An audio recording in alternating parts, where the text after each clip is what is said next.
All right, I don't know who needs to hear this, but pain is an output and not an input. Okay, pain is something that your brain creates based on the information that it's getting. And if we really understand what the brain does, it's really doing two things. It's asking two questions here. What's the information that I'm getting? And is the information safe?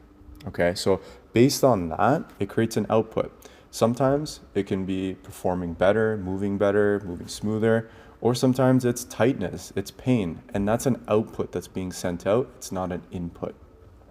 Pain can come from tissue damage, so you can have some kind of tear and feel pain, but also vice versa is true as well. You could have no tissue damage, nothing going on, and you can still have pain. And so it's really important to understand that pain is real, but it's also a signal, and it's your brain telling you that there's something going on there. So it doesn't mean to ignore it, and it also means don't just like push through it.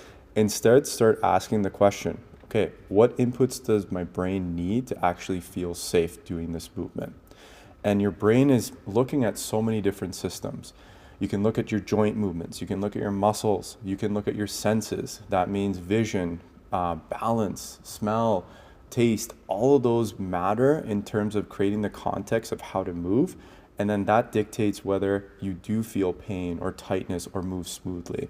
So again, if you're moving and you're feeling pain or tightness, don't just focus on the area, work on what your nervous system actually needs. You can look at the movement section, so your proprioception.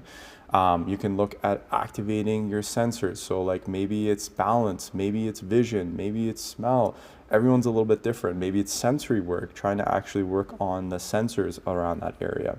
Everyone's different, and the key is to find what your nervous system actually needs so that it feels safe doing the movement. So again, pain is an output, and you can influence it by changing the input.